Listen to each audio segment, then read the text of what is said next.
All right, everybody, welcome into the Pillow Talk edition of Pugs and Parker. I'm Pugs. Parker will be along any second. Hey, see him sitting down, getting comfortable right there. It's the second stream. I do two streams every day. The first one we call it High Noon. Won't you join me then? High Noon comes on every day. When? When, class?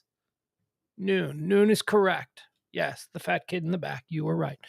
Noon, the noon show is all about hot topics and trending topics, headlines, current events driven. It's whatever's happening in the world. I try and give you a little cheat sheet for your day so that you're just all prepped up on what people are talking about. This one's stupid.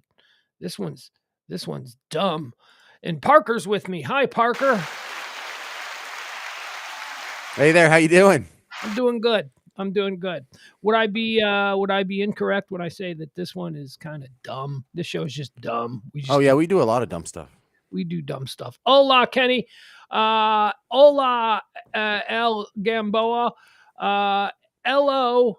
Byron Granger is not suicidal. John is here. Evening from LA. Woo! John getting into some Los Angeles nonsense. Bill Falk. Hi, Bill. People are lining up. I like to see it. Byron, you are not suicidal. I am not suicidal. And Jussie Smollett is not suicidal. I was a little upset when Jussie rose up defiantly after his sentencing, raising his proud fist into the air and proclaiming, "I am not suicidal." I'm like, that's my line. That's mine, Jussie. I'm the one who says that.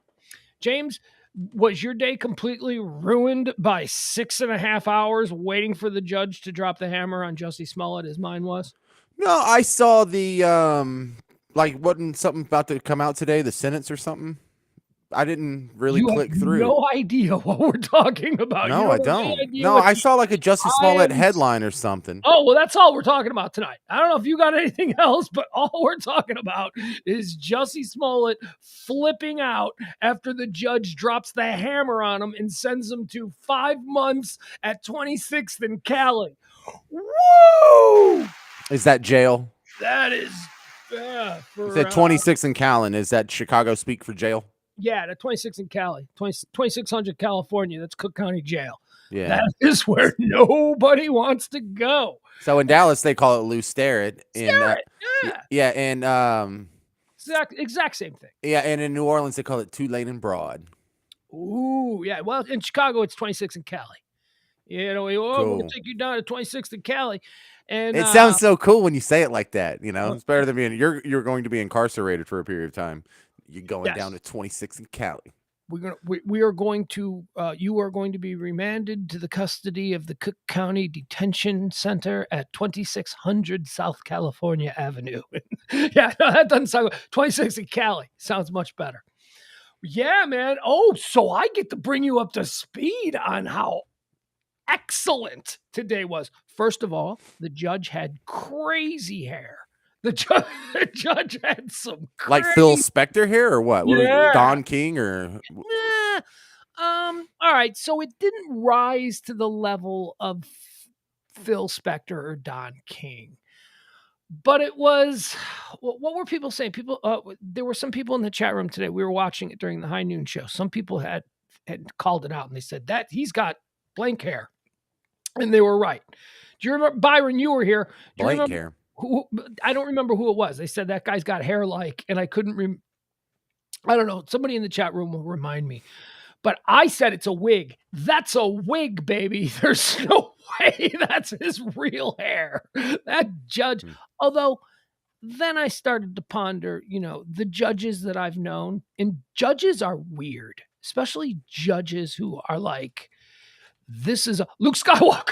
That's what it was. He had Luke Skywalker hair. He had like old man Luke Skywalker hair, where it's like flat and like hangs down. Really long for a judge. Like he plays bass in a weekend blues band. He's like one of those kind of judges. He's the cool judge with the cool hair. Kevin Sorbo, Jackson Brown. Yeah, these were all the ones. Oh, okay. Now I hear you. Just weird for a judge. Yeah, like the antagonist in a Kevin Bacon movie. but I was reminded that I do know a couple of judge, and they are quirky. They have like quirky things, and I think that it stands to reason that once you rise to the position of a judge, and there's a lot of accoutrements that come with being a judge. There's a lot of, every place you go, it's hey judge, hey your honor. That's like what you are now. Like if you're a captain of a ship or something, you're captain everywhere you go. What up, cap? Hey, captain. So judges kind of get full of themselves. And I think that they get a little bit more comfortable being weird because nobody questions a judge. Judges are powerful dudes, especially in their own personal universe. They wouldn't be where they were if they were untrustworthy. There's no such thing as a corrupt judge. Well, I didn't say I untrustworthy. I said that they're weird. I said that they've got weird peccadillos from time to time. And this judge looked like I wouldn't be surprised if it turned out that he played. Dude, that judge is cool. He plays bass in a blues jam band, something like that. Mm-hmm. Yeah, well, I've only really known one judge, and he was a justice of the peace in like Winona, Smith County. So I mean, no one called him judge, but that wasn't like his identity. He did have to get elected in every year, but he did with like 600 votes or something. That ain't like a real. No, that that's not a thing. That's like this judge would be a character on like any number of television shows. Well, this justice of the peace did actually play blues guitar, and he would like play at parties and restaurants in the corner. That's our justice of the peace. Yeah, the guy playing over there. Look, if you're going to drop the hammer on people, if you're going to send people to death row, you got to have a little bit of hinkiness to you. I just reject anything with a title. So, I kind of wince at doctors, especially ones that aren't like doctors. Like chiropractors? No. I mean, like, I have a PhD in education. It's like, well, then you're not a doctor. Yeah, they're more of a doctor than a chiropractor, but okay. I refuse to admit that chiropractors are doctors. No, I'm with you on that. You crack people's backs. It's not the same thing. Can you prescribe drugs? No. Well, then what good are you? You're a glorified massage therapist. You're a physical therapist who went to school longer. That's what you are. Oh, yeah. Beautiful description there. Yes. Totally agreed. Hey, you want to do a monologue? Because then we can get into a whole bunch of other silly stuff. Well, you can tell me what the hell happened to Jussie Smollett after the monologue. Yeah, of course. I mean, was there more to it? There's got to be more to it. Like, we just made fun of the judge's hair, so there's got to be more. There's a lot. Yeah, it was. Let me just say this. Okay, so before I go into my Jussie Smollett hunk, and I am prepared. I've been following this for 3 years now. It's one of the best stories of our lives. Let me just tell you this much, okay? There are a lot of really awful, like, Nazis right now celebrating on social media. That is not where my celebration of this story comes from. My celebration of this story comes from being a Chicagoan.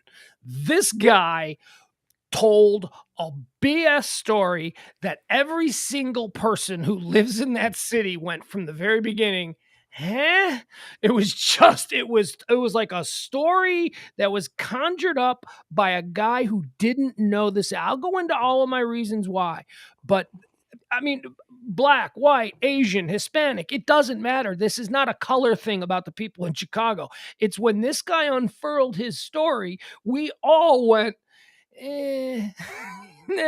no. That doesn't sound right. And the police rightfully had the exact same idea. The police were like, what? No.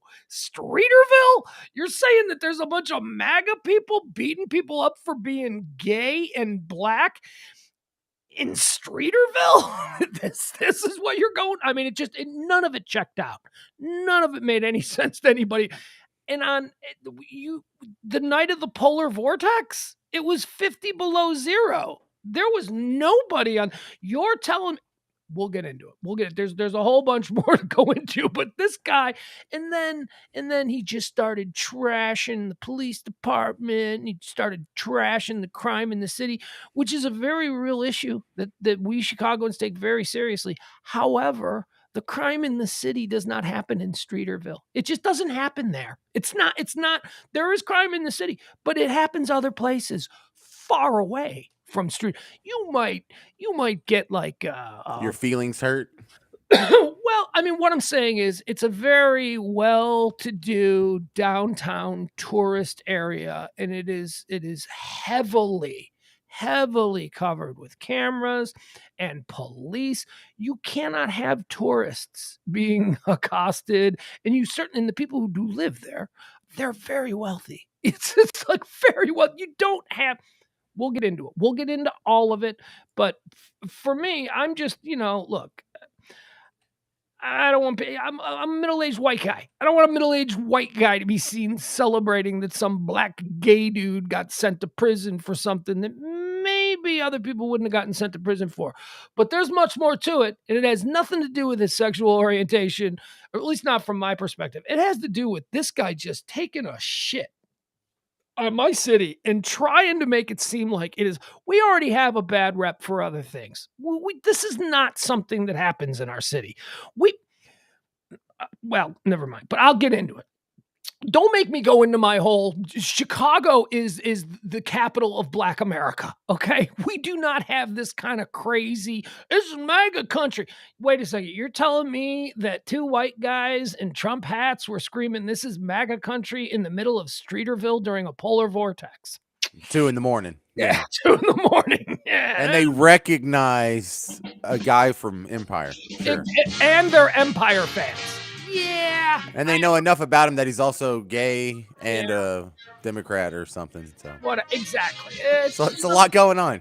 None of it. I mean, it could be real.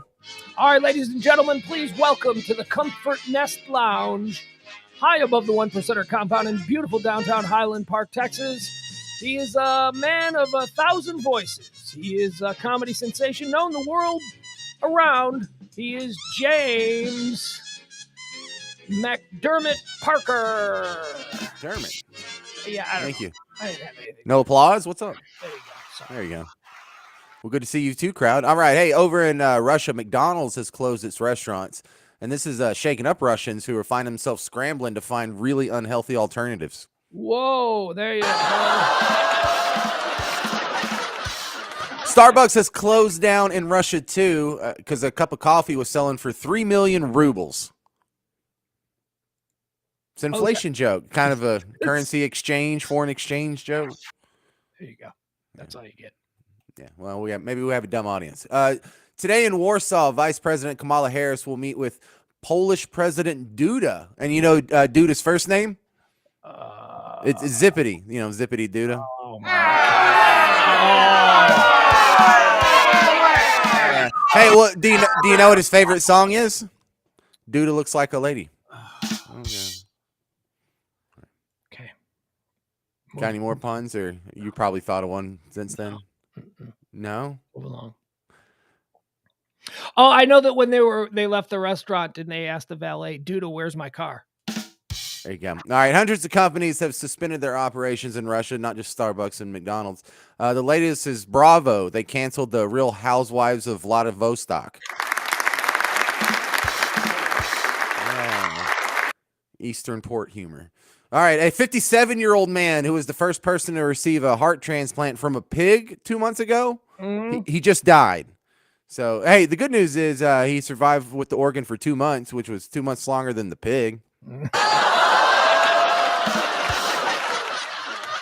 it. Yeah, whatever. Happy birthday to Lakers star Anthony Davis. Turns 29 tomorrow. If you want to send him a gift, he could use some tweezers. There you go. He's got the caterpillar. Some of these are good. He's got to get that fixed.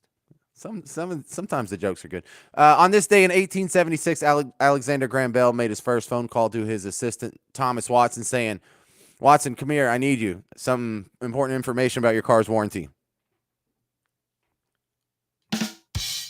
Okay, folks, that wasn't the joke I predicted, but I did predict that you would have a joke on this very event because as I go through the days, what happened today in history, we talked about that, and I stopped the show and I said, James Parker is absolutely going to mention this in the monologue, but the joke is going to be, and do it again, do it again, but leave the punchline out. Oh, it was on this day in 1876, Alexander Graham Bell made the first phone call to his assistant, Thomas Watson, saying...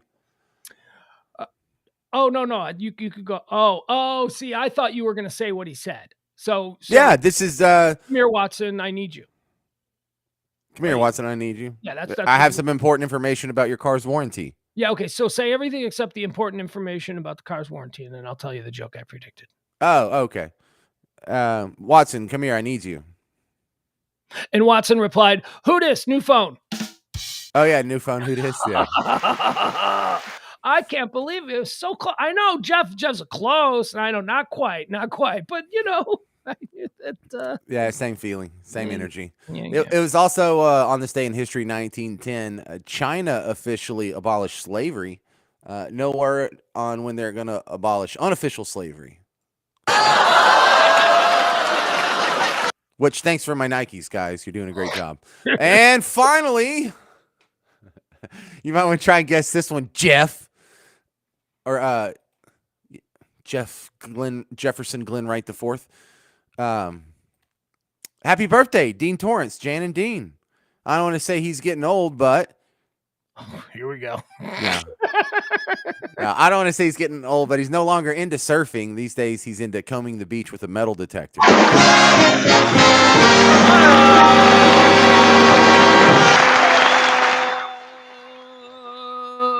I couldn't think of any Jan and Dean songs, so I didn't know where you were going with that. Yeah. So you could say like the little old lady from Pasadena is now like his girlfriend or something. I don't know. Little old lady from Pasadena, isn't that the Beach Boys? I think they did it first, and the Beach Boys covered it. Jan and Dean did. I got a little deuce coupe, and they call it a Woody. There we go. I think they call it a Woody. Yeah. Oh. You don't know what a Woody is? I've probably heard that song in childhood. It just means something different now. No, a Woody is, and they still have Woodies. You still see Woodies every once in a while. A Woody is. With the wood paneling. Yeah. Oh, duh. Well, clearly I was thinking about something important and highbrow. Yeah, well, they came to the road place there, James Becca. All right. Okay, so let's talk Tell me about Jussie. Let's talk about Give me Jussie. Give me Jussie. Right. So I had a lot of stuff to do today. I am living this. Have I told you about the Spartan existence that I'm leading these days? Yeah, and I'm impressed, and I'm on board, and I like hearing about it. Is there any updates to your Spartan existence? No, other than it was completely thrown upside down today because of the Jussie Smollett live sensing. For like the first time, I believe, ever, the Cook County court system allowed cameras in the courtroom. And it was because Jussie's people wanted everyone to see what was gonna, they were making a big deal with everything. See, I don't understand why we can't have cameras in every courtroom, and I don't understand why. Okay, maybe you can't take video, but you can take photos. Nope, can't do that. Well, what can you do? Well, you can get some chalk and draw on a grocery bag. Right. You can have some guy who spends his summer on the boardwalk drawing tourists. You can get him in here and he will do touristy photos. Well, and it's also like, hey, can I just use like a regular piece of like white printer paper? No, you have to use the grocery bag. Why? It is very strange. And I agree with you. I think cameras should be, I think every court case should be filmed. I think unless there's child victims. No, I think just blur them out and say they're. Of course. You can do you can do things like that. But privacy concerns. But that's I love that argument though. I love. Public trial. We have public trials in this nation for a reason, so that we can watch our justice system. Now, I think that no matter what, we should have access, especially now that technology allows. We should be able to watch everything. It's hard to argue against that anymore, except for the privacy concerns. But again, there are things that can be done that can protect privacy concerns. I just think as long as that's taken care of, I'm all for it. Love it. So I'm glad. So they had it today, huh? Yeah, they had it today. They allowed court cameras in there, so I was. Is there any audio I need to pull for my show tomorrow? Yeah, dude, it's trending #1 on every social platform. I am not suicidal. Yeah, you're gonna need that. Don't worry about it. We got it right here. I'll send it to you. Or you can just open up any social media platform and it'll be right there. It is.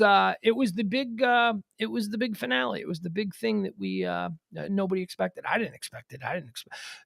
Here's what I did expect. So the court case began. The sentencing hearing began today at 1 p.m. 1 p.m. Central Standard Time. Old Jussie didn't show up until 1:30. So there was a little drama. That's what I saw. He was a half hour late to his own sentencing. That's what I saw. There was a Okay. little drama, like, is he on the run? You know, we had we had a little bit. There was a little bit of that trending for just a few minutes, but then he showed up, and so the show ends at 2 o'clock, and I'm like, yeah, you know, we're not gonna spend whatever. We got some time here. This is not gonna be quick. I could tell but I thought maybe we'd have it all wrapped up by 3 o'clock in the afternoon. This thing went until the 6 o'clock news. This thing went on all day long. And I'm watching the proceedings, and it was okay. So we had His Honor Judge Weirdhair. He was there. We had a heavy set lady, just camera right, who was having a coughing fit every couple of seconds.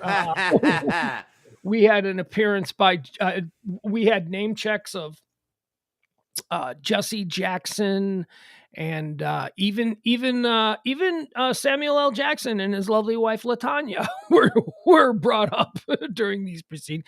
It was terrible. It was just so long and drawn out. First of all, uh, ju- uh, the whole thing started with Jussie Smollett's attorney getting up and speaking for a good hour and asking the court to throw out the verdict, the guilty verdict on all 5 counts, throw out the guilty verdict, and let's have a new trial. And she went on for an hour. And then when she was done, the prosecution got up and they went on for the better part of an hour about why that was stupid. When all they could have just gotten up and gone, yeah, judge, don't do that. Prosecution rests. That's all they could have done. But cameras in the courtroom, and so everybody's performing now. Then they take like a 10-minute break, which turned into a 30-minute break. And then when they came back, it was time for people to speak on behalf of Jussie. And it was one person after another telling us all about how Jussie Smollett is just an angel and he's just such a wonderful guy and he does all. And let me just tell you this before we go any further, I want to make it absolutely clear that I was a fan of Empire. I watched Empire, and when I started watching Empire, Jussie, what was his name? Oh, it's Lion, but what was his Jamal? Jamal Lyon. The character of Jamal Lyon was my favorite character in the show. I loved Jamal and James, mega talented. I remember the first couple of episodes I'm watching this show and I'm like, holy crap. This dude playing Jamal Lyon is mega talented. He plays all these instruments. He sings super well. He dances. He can rap. I mean, Empire's about a musical family. It's about a family who owns a record label and they're very wealthy and extremely powerful in the music industry. And it's about the sons of Terrence. What's his name? Terrence. He was in the Pimp. Ain't hard out here for a pimp. He was in that. What movie was that? So I don't. Great actor. What, 3-6 Mafia or something? Yeah. Well, they did the song, but Terrence Howard. Terrence Howard plays the Barry Gordy type. I'll put it to you that way. And it's about his sons, and it's in his family. And his family is very divided. The mom and dad are divorced, and the mom, Cookie Lyon, played by Tariq Henson. She's awesome in it too. She's trying to take over the business. There's some succession type angles in it, like which kid is going to get control of the company and all of that. But his 2 sons are very talented musical performers. He himself, Terrence Howard's character, was one of the breakthrough 90s rap icons. So he plays almost like a Puffy, or he plays almost like a Jay-Z type, or maybe even we'll go further, maybe even like a Dre type. And he's now running this record company. So his kids are also, they have artistic aspirations. And he's got his younger son who is like a bad boy. He's like a thug and he does like hip hop and he's getting into trouble all the time and he's running with the wrong crew, even though he's worth billions. Runs with scissors, pet stray dogs. Oh, God, yes. Jumps in the pool Right after he eats lunch, right? Doesn't even wait 30 minutes. He doesn't wait 30 minutes. No, He's no, no, no. crazy. He's a bad boy. And then there's the older son who is Jussie Smollett, and Jussie Smollett is more of like a John Legend type, a singer songwriter with the piano and baby woo woo, like he does like that kind of stuff. Whereas the other kid is like F the police, the one kid's like that, and then the other kid is like, oh, baby, make me feel so woo woo, and he plays on a big giant grand piano, and everybody's like, oh, he's so talented. And he really was. I mean, I watched this show and I was like, holy crap, that dude didn't know the name Jussie Smollett though, because he hadn't done anything else. And it was just a show I watched once a week. But it was a good show. I enjoy the show. And I would recommend it to people who like family dramas and enjoy, the music business, because it's very interesting about the music business. It really shows you how bands get signed and labels and all that kind of stuff. So before we go any further, I was I was an admirer of Jussie Smollett. I didn't know his name, but I certainly had high regard for the character that he played. And I often thought, oh, this kid needs to get off this show, because this kid's gonna have hit records. This kid is like really talented, beautiful singing voice, really good on stage, a performer. Okay, enough of that. So then a couple of years go by, and all of a sudden this happens. Jussie Smollett gets jumped on February 13th, 2019, during the polar vortex in Chicago, which was, I still think that weekend was the coldest weekend on record in Chicago. It was insanely cold. The entire city was shut down. There was nobody on the street, let alone a bunch of white racists hanging out in Streeterville. Those are good sandwiches, though. I still say there is some argument over whether or not it was closed or not, but I don't know. I'm certain that during the polar vortex at 2 a.m. on a Sunday morning, that Subway was closed. I'm sorry. I'm pretty sure it was open. That was part of the plan. Well, no, the plan was that he was going to Walgreens for eggs. He was going to go buy some eggs at Walgreens, but then he decided instead to go to the Subway. So, okay. All right. So today, so the trials, so everybody's now, after the hour-long, we need a new trial, then they start bringing people up. They bring people up. Jussie is one of the best people I know, Judge, and Who are these people saying this? Well, there were a couple of people who worked on Empire, like side people, like not stars, like well, that almost makes you look worse that the stars aren't up there. Now we'd like to bring up Fred Werbler, who is the assistant music director for Empire. And then this guy gets up there and goes, Bob, he's a talented kid, and I've always got along with him, and I just think he's wonderful. That guy. And then they brought up some lady who runs some.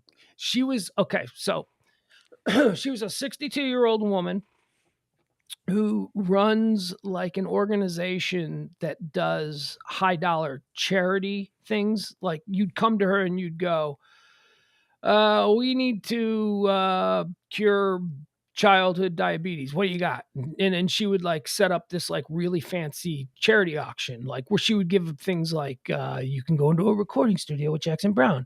You can have dinner with Desmond Tutu. She was like really powerful in this. And she was like 60-year-old, super far lefty grandma, and where she still has the long hair, but it's all gray. It's like, when most old people just cut their hair short, but sometimes they hang on to it. It's very long and gray, and she had glasses. So it's very nice things about Jussie and all the work that he'd done with her charity. And whenever I need something, I could just pick up the phone. And so they got that. Then his brother gets up, who we can just call Fat Jussie Smollett, because he looks exactly like Jussie Smollett, except that he's about 30 pounds heavier. And he gets up and he got mad. He was like, this is a crime. You can't put my brother in jail. That whole thing. So that was nice. It was like, okay, brother sticking up from a little over the top. I don't know that we needed that. Then the chef's kiss. Granny comes and shows up. Granny Smollett is gonna talk about her babies now. She's gonna talk about her baby and what a wonderful day. And it turns out to be this like super old white Jewish lady. It's like that. I was like, wait, what? That's grandma? I was expecting grandmama. I was expecting, Medea. yeah, I was expecting, a Tyler Perry version of a grandma. Instead, what I got was his dad's mom, not Tyler, Jussie Smollett's dad's mom. I didn't. I didn't know he was biracial. His dad is a white Jewish guy, and this was his mom. And so Grandma gets up. Grandma was beautiful. Grandma, she was upset. She was bringing the. All right, so then that happens. Then the prosecution has to get. So now we're into like hour 4, and it's just I'm like, can we just find out what the sentence is going to be here? So then the prosecution's got to come up and say, well, it's all very nice. And they talk for a half hour. And then they take another 5-minute break that turns into be about 20 minutes. And then they come back and the judge is like, okay, so I'm going to allow the defense to read some letters. Oh, God. We got letters from Latanya and Samuel L. Jackson that they're going to read. We knew Jussie when he was 2 years old and he grew up. And so they're reading that. And then they get to, okay, now we're going to read the Black Lives Matter letter. And that one was like 6 pages long. So it's just like, what?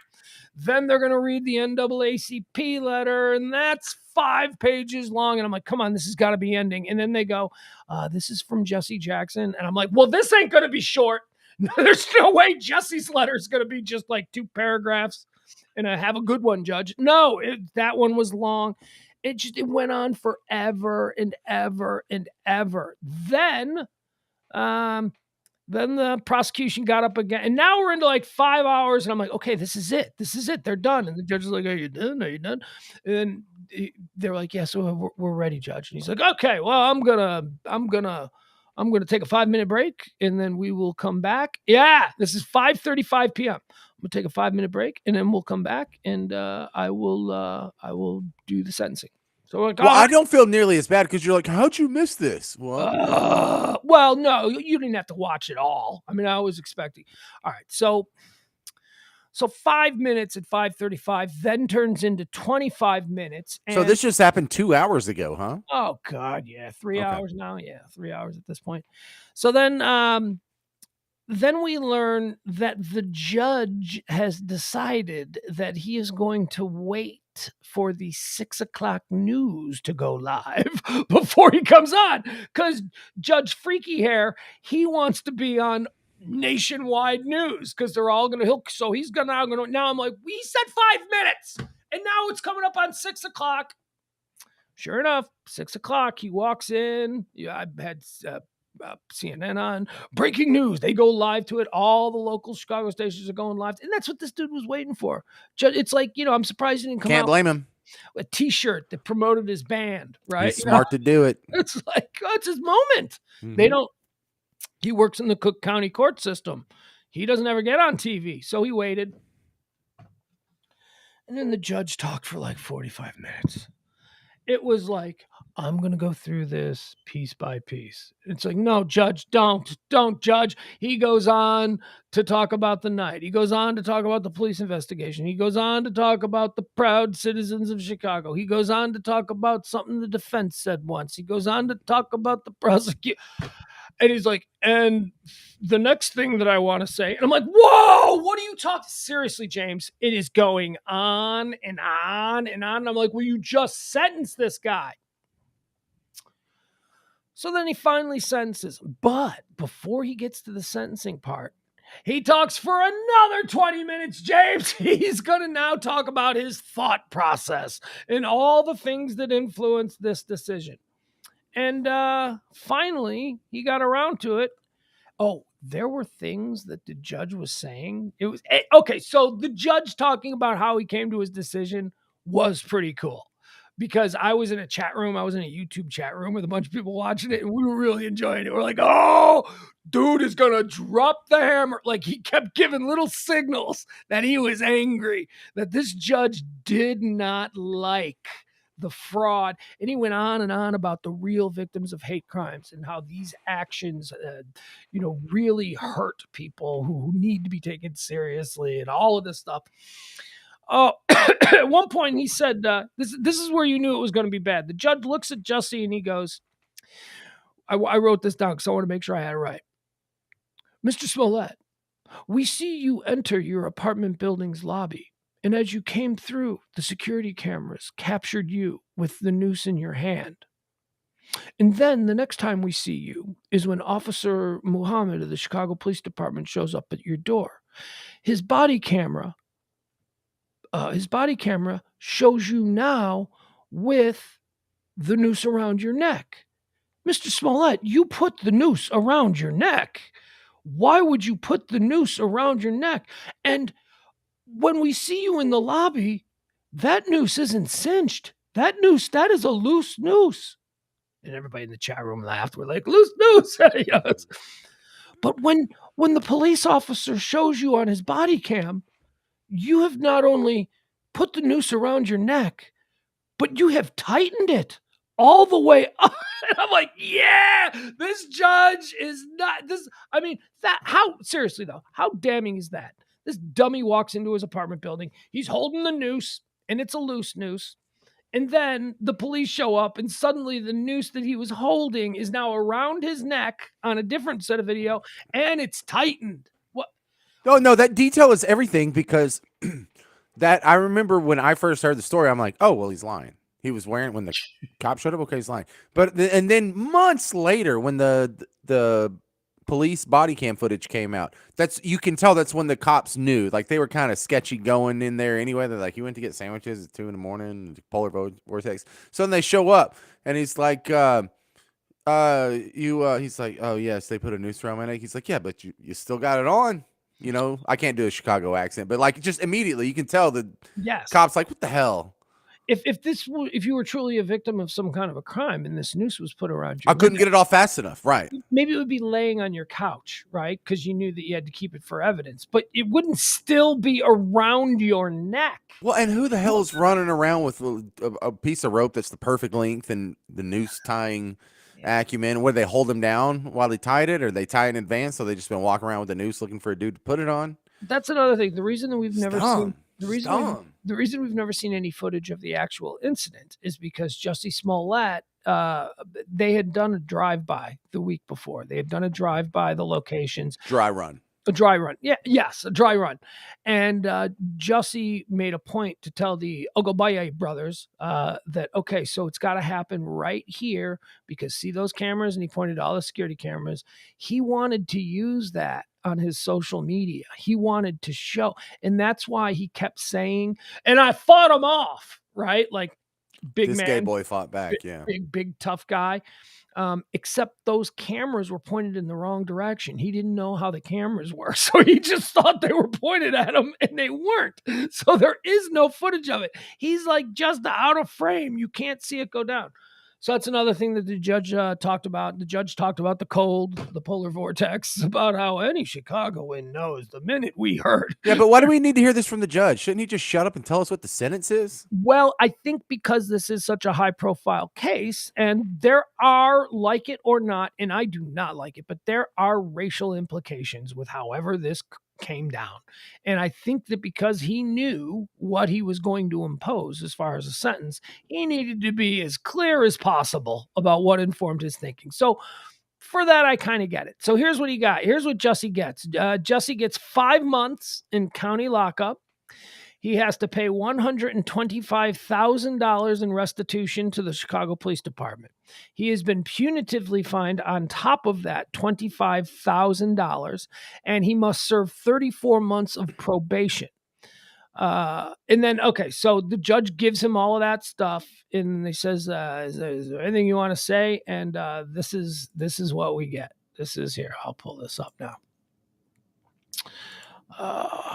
Bum, bum, bum, bum, bum. This is what everybody's talking about. Now you're gonna watch it for the first time, so I'm gonna let you have the floor with your reaction to it. All right, so here he is. There you see him. I am not suicidal. That's what I was about to say. Okay. I am not suicidal. Okay. I am not suicidal. I am innocent, and I am not suicidal. If I did this, then it means that I stuck my fist in the fears of Black Americans in this country for over 400 years and the fears of the LGBTQ community. Your Honor, I respect you and I respect the jury, but I did not do this. And I am not suicidal. And if anything happens to me when I go in there, I did not do it to myself. And you must all know that. I respect you, Your Honor. I respect your decision. Jail time. I am not suicidal. You got caught, dummy. Mr. Uche. All right, so there's that, and then there's more. Then they were leading him out, and he gave us another little outburst as they were leading him to his jail cell, which will be home to old Jussie for the next 5 months. Probably not that long, because they probably get like day on, day off, that kind of thing. So he'll be there for a couple of months at least. So then after that, here he is as he's being let out. All right, defendants remanded to the custody sheriff. Court is adjourned. I am not suicidal. Stop laughing about black. I am not suicidal, and I am innocent. I could have said that I was guilty a long time ago. All right, so there you go. So he is leaning into it hard. He is doubling down on his defense of himself, even though everybody who has been paying attention to this knows the facts don't check out. James? The hell's he worried about? He really has some sort of grand vision of himself in his head that just does not exist. Like when Judge pointed that out. Judge pointed out that you are a supreme narcissist. Oh, incredible. Just to think that anyone would buy the idea that he would be recognized on the street, even by Empire fans. You probably wouldn't recognize him if you walked in the room right now. Well, I would now. I've been staring at him. Well, I mean, take that back now. Yeah. But he thinks he's going to get murdered in county. Well, what has he got info on the Clintons? Well, I know. What is he, an Epstein now? Does he know something about powerful people and he thinks they're going to kill him here? Mm-hmm. No one's cracking down on him to make him talk about anything. This is dumb. It's not even serious. This is dumb. Well, I think what he's trying to say there is to the few people that still support him, I think he's trying to float the notion that he is an important person and he is being like he's some kind of political prisoner. Like this is like a Nelson Mandela. Yeah, because that's what he told Good Morning America. Yeah. She was like, "Why would somebody do this to you?" He's like, "Well, because I go really hard against Donald Trump." No one's paying attention. No one's paying attention.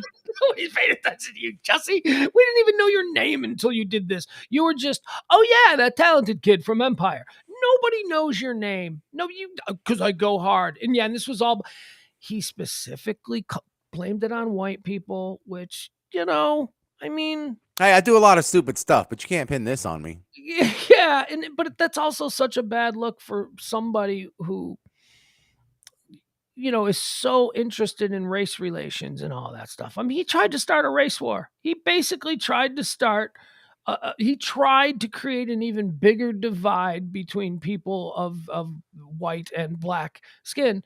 And the reason the city of Chicago hated it so much is because we don't really have that problem. That's not one of the problems that we have in Chicago. We have a lot of problems, but the whites and the blacks, we haven't rioted since like the 1920s, and even then it was about labor issues. We don't have what. Well, none of those people are still alive. No, exactly. And for this to happen in Chicago, like he early on, he claimed like a black man isn't safe anywhere. I'm just walking in my neighborhood in Chicago and I'm not safe. It's not safe anywhere. He's safe at Highland Park.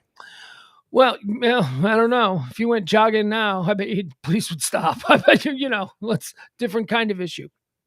But, I've always maintained that Chicago is the black capital of America. I mean, when you think of Chicago, you think of blues music. That's our most famous form of music is blues music, rhythm and blues.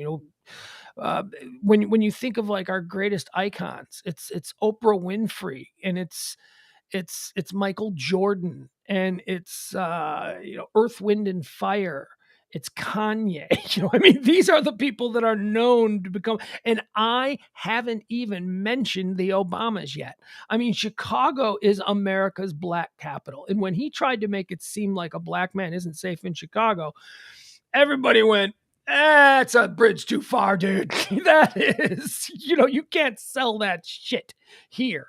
This is the Oprah. We're the city of Oprah Winfrey. We're the city of Michelle Obama. What are you talking about? A black man isn't safe in Chicago. Well, look, I think that's actually one of his more believable ones compared to the noose or compared to the bleach, because that literally never happens. Now in Chicago, every day a black man gets shot and gets hurt. It's not the same situation. It's not what he's talking about. But I can see why someone would mistake that, like a black man's not safe in Chicago. It's like, well, that's kind of true. The streets are flowing with blood over in certain neighborhoods, but not in the one you're in. No. But like seriously, the bleach, does that ever happen? Can I also just interrupt you here, because this is very important to point out. I am sure that you can find an instance or two, but the crime that occurs in Chicago is predominantly criminal on criminal. Right. It's a gang war. It is not white people upset that there's a black person standing on their plot of land. That is not what the crime is about. The crimes in Chicago are about turf wars. It's about gangs moving into other gangs. And, it's almost always black on black. That's just a fact. It's not a race thing. It's not, I'm going to kill you because you're a different race. No, it's the same race of people who are involved in these gang wars. And are the MAGA people known for having textile issues where they're like, I'm going to mess up the pigment on his jean jacket or whatever? Throwing bleach. Like, what is that? Hey, and I sent you the 4 minutes on Dave Chappelle. If future generations really want to understand like what the hell just happened on that day, this is the 4 minutes that they could review, and they would have the best take of the story that anyone's told on it. And that's the cool. I emailed it to you. If you want to play it, cool. If not, I understand. I know the bit, and I actually had it pulled up, and I was going to play it, but we can't play that. We got a couple other trademark and we can't play it. You know what? Let me try and do it this way. Can I just play the audio? What? Oh yeah, I sent you an MP3. Oh, okay. I thought you played the video. Okay. Well, see, now I feel it's serious that the judge. I mean, unserious that the judge, said went into a 45-minute speech. Like you're saying, he needs to get his reasoning for the sentencing out. Cool, he can write it down and submit it with the court documents, because that takes way too long. Dave Chappelle just did the whole damn thing in 4 minutes. All right, so here's Dave Chappelle on Jussie Smollett. Jussie Smollett is a very famous French actor.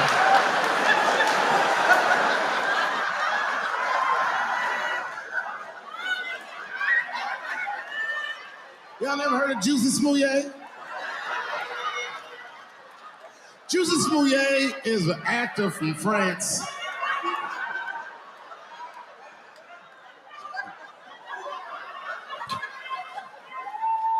And he became famous on a show called Empire. One night, he was in Chicago late at night and was the victim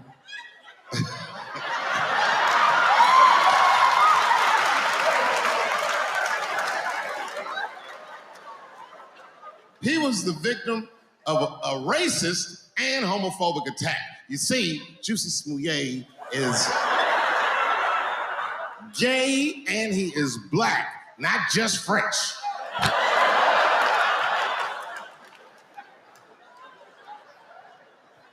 Oh, it was a crazy story.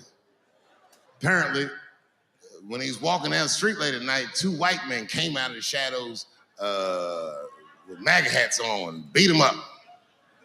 Tied a rope around his neck, called him all kinds of and put some bleach on him and ran off into the night.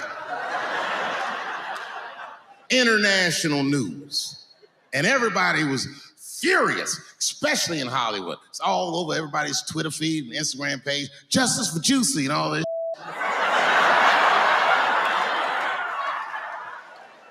The whole country was up in arms. He was talking about it all the time on the news. And for some reason, African Americans, we were like oddly quiet.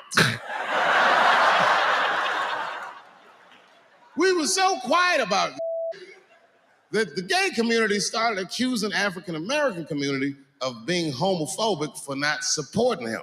What they didn't understand is that we were supporting him with our silence. Because we understood that this was clearly lying.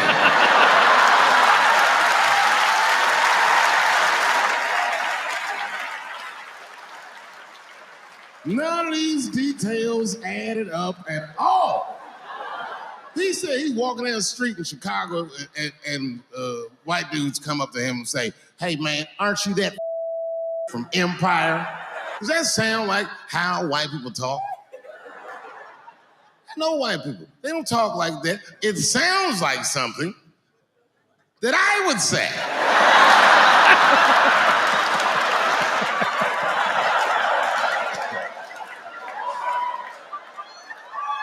If you're racist and homophobic, you're not even gonna know who this is. You can't watch Empire.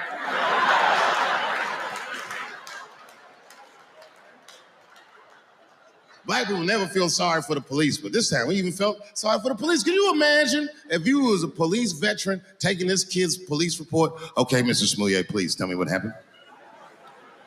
All right, 2 a.m. You left the house at 2 a.m. It's minus 16 degrees. All right. You were walking. You were walking. All right. And where were you going? Subway. Sandwiches?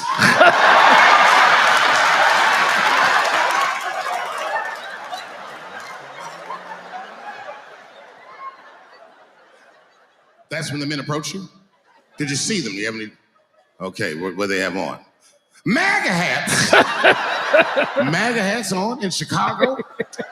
Excuse me 1 second, Mr. Smouillet. Frank, come here for a second. Find out where Kanye West was last night. Yeah, he's right. None of that story checked out. None of it made any sense. And, he was negotiating a new contract with Empire. His deal was up, and he was trying to make himself seem more important than I guess the producers. The producers were ready to just write Jamal out. I think was he Jamal? Yeah. Yeah. They were ready to just, that's fine. You want more, you can stay here. This is the only thing you've ever done. Nobody knows you for anything else, but you're a talented kid. If you want to be done with the series, that's fine. You can move on. We'll figure out a way to write you out. And he didn't want to do that. He wanted to stay on the show. So if you remember, a week or so before this happened, he sent himself, well, I guess we don't have proof of this, but he sent himself a letter, a threatening letter saying, "You're going to die, N-word." And then he wrote MAGA on it, and there was a crushed up Tylenol in there.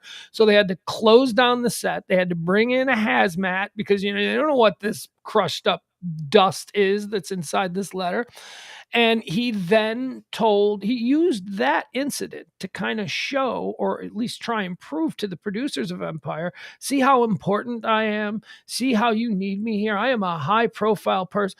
And they didn't really budge on that at all. And so then you had this incident, and he wanted to be a victim. He wanted what he got in the first 24 hours from people who don't know their head from a hole in the ground, who were like, "This is modern day lynching," that whole thing. The people who use the race issue. I guess this is where we are in America in 2019 or whatever it was. Oh, people jumped on that. That.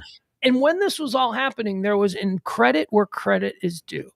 When all of this was happening, in the hours after this, the very first blue check reporter, the very first blue check journalist in Chicago that I follow, that I saw pointing out, is it just me, or does this not seem right? I mean, and this is a guy by the name of Rafer Weigel, who is the son of legendary Chicago. Basically, imagine if Dale Hansen had a son that then became like a reporter in town. His dad was Tim Weigel, who's a legendary sportscaster and super popular guy. Rafer Weigel, man, was on this from the very beginning. He was ABC7. That's who he works for. He's like, I don't buy this. This does not work out.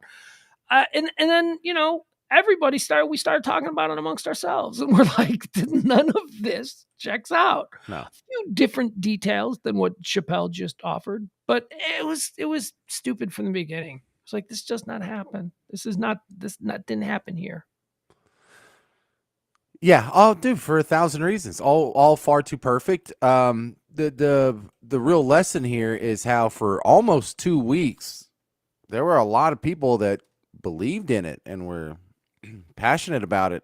There was Ellen Page on Colbert's show, and she got all kind of yelly and crying about it. It's not funny. This needs to effing stop now. It's like, well, it didn't happen, so you don't have to worry about it. But The people like that, they seem to be tragedy queens. They seem to want these when these things happen, they can then go and they can publicly emote about what a superior individual I am than you, because if obviously I'm affected to this degree and you're not, I'm better. And it makes them feel better about it. But did Ellen Page or Cory Booker, or I remember Kamala Harris, did any of these people, did they ever come out and say anything, or did they just shut up and kind of walked away from this story? They all basically shut up and walked away from this story. well, no, Ellen went so far as to cut her boobs off. Okay. Was that for something else? First of all, you are dead naming Elliot Page. Elliot Page. Well, shame on you. Yeah. Well, you already did it too.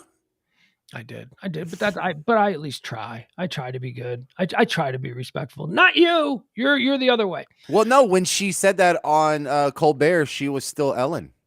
So let's get into Jussie's narcissism and what Jussie believes is going to happen. Now, I don't know if he is going to receive any kind of special treatment. I think that we would have to look and see how R. Kelly was treated when he spent some time at 26th in California. Is there a celebrity wing, or is he going to be in Gen Pop with a bunch of people who and this is not a penitentiary. This is a county jail. So these are people waiting to see whether they're going to go be sent to a penitentiary. With that said, there are people there for a long time, and there are a whole bunch of really scary ass people. Chicago's a dangerous city, especially in the area that the prison happens to be. It's a very scary neighborhood, and he's gonna have to deal with some very scary people. And he is a very pretty young man. He's a very pretty and very. I think it's going to be nasty for him. Now, No. So does he believe that somebody? Leslie, I love you, but it is Cook County. It is not Chicago County. There is no county of Chicago, but I get what you're saying. Yeah, it is scary. It is. There was a whole National Geographic TV series about Cook County Jail. Well, that's racist. Wow. How is that racist? They're so primitive. You put them in National Geographic. No, not Geo. They do a lot of prison stuff. God. So it's like everybody except for his family believes that he's making this up. And he was convicted months ago. One of the things that irritated the judge was that he showed absolutely no contrition. He showed absolutely no, there was nothing. Okay, the ship has sailed. I'm guilty. I'm looking at some stuff. I just want to say I was messed up. I was struggling. I was trying to create a better life for myself. And I got messed up and I made a terrible mistake, and I really do regret it, and I'll never do it again. No, he didn't do that. He did no matter what everybody thinks, I'm innocent, and you're all crazy for not seeing how innocent I am. I know. And when even the two brothers from Zamunda or whatever have admitted it, like we all know, why is he keeping up the charade? That's still his position, that it really happened. Like he really did have someone put a noose. Like that's, it's not funny, but it's kind of funny. Like you're sticking with that. You're okay. All the time in the world. He's moved on to another page of this story where he is now going to portray himself as some kind of political prisoner. And, he referenced being gay, and he referenced being a black man. And one of the things that he said, I am not suicidal.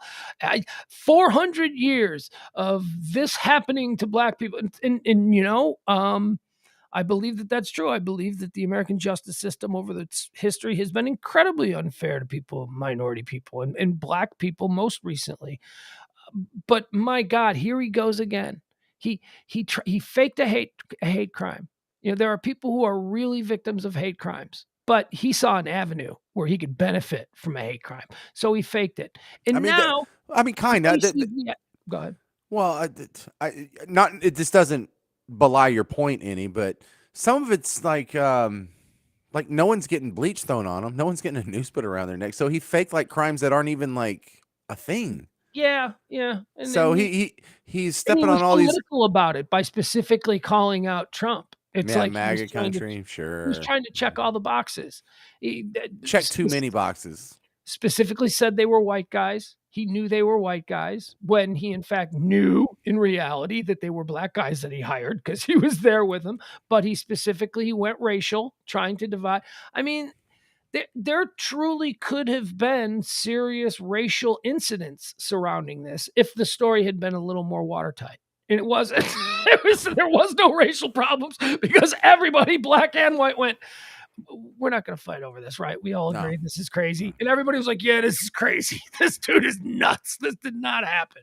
We're not on the verge of a race war anyway. Even if this is true, this wouldn't have kicked it off. But now we're just giggling at you. His career is over. Good. I guess he sees himself, like I said, he turned the page and now he sees himself. Where's he going to be in 5 months? Well, he is going to be this radical political agitator now. And because he's been falsely imprisoned and it's just so ridiculous to think that anybody is ever going to want to hear anything from him again. But I beg to differ because if Netflix gave him a deal to make a 5-part documentary about his experience, you and I would watch the hell out of it. Only if the cameras are allowed while he's in there. I don't want to see. I don't want to see him talk. I want to see him defend his position after what you just heard from Dave Chappelle. Go ahead, you convince me that this really happened to you, sir. After you have the what was his name, Hakeem and Zimmy from Zamunda over there admitting that it was you, and they have the video of them buying the rope and stuff at the Eager Beaver hobby shop. Yeah, right. Wasn't that the name of the hobby shop? Like the Eager Beaver? I'm like, is that a hobby shop or is that something else? Cook County Jail. There's already a reality show. This is the one I was telling you about. Cook County Jail began airing in 2009 and is still airing new episodes. So we might get some Jussie Smollett episodes in Cook County Jail, a TV program. Here, let me see if we get a little more information on this.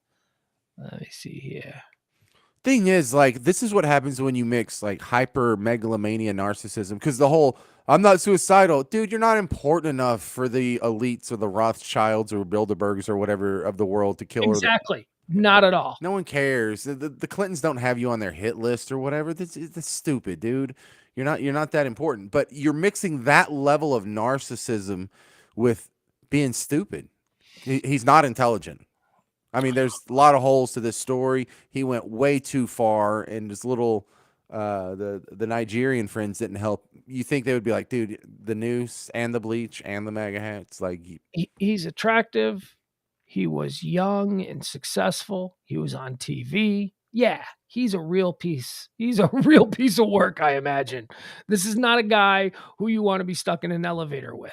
This is not a guy who you want to be in line in front of at Starbucks. Well, the fun part about hyper narcissists like this, like clinically speaking, that are that far down the narcissism spectrum, most of them are just losers. And so it manifests itself in other ways. They're running around blaming everyone else on why they're not doing good, or think there's a conspiracy against them, or everybody at work's teamed up against them, or plotting behind their back, kind of shows up like that. But once you do like achieve this level of success and just a modicum of stardom that sort of validates the tornado of narcissism in your head, it explodes. It's like a nuclear bomb going off, because where it's like, well, I knew I was important. Apparently this is proving it so. And so it kind of exponentially takes on a whole new level. Do you know who I really feel bad for? I feel badly for Journey Smollett.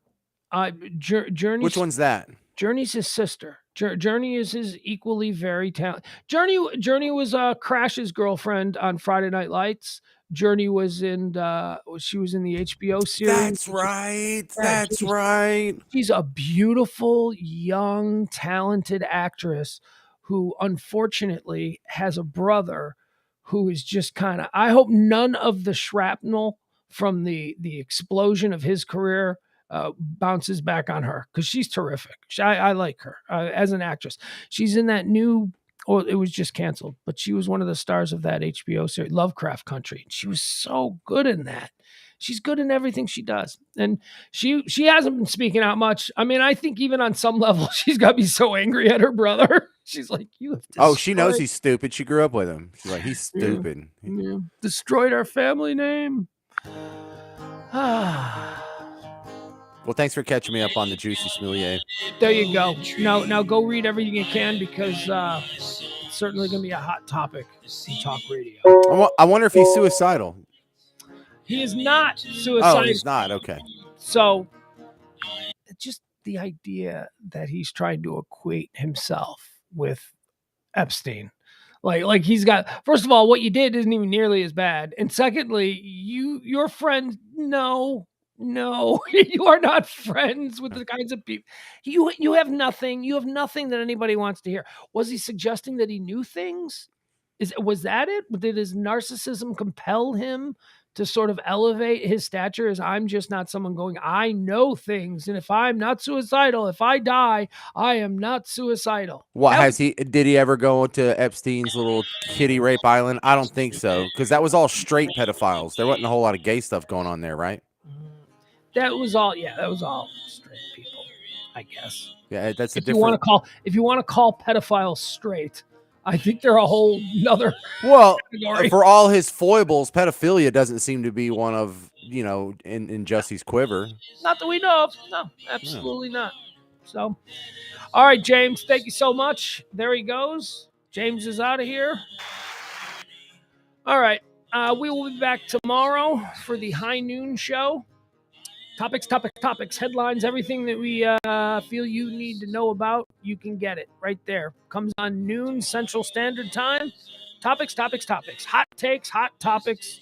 If it's trending, it's happening. If that's something like that, current events, I'll talk about it with you. I can't, Jeff. I got to go to bed. I got a big day tomorrow. I got a big, busy day tomorrow. My son is back. He was on a little spring break trip with his mama.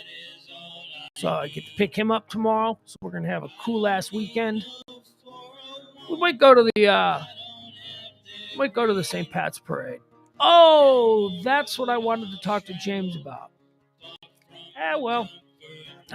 He got away. All right, folks. Appreciate you. We'll see you tomorrow at noon for the High Noon Show. Be well. Tomorrow is another day. The best is yet to come. The best is yet to come.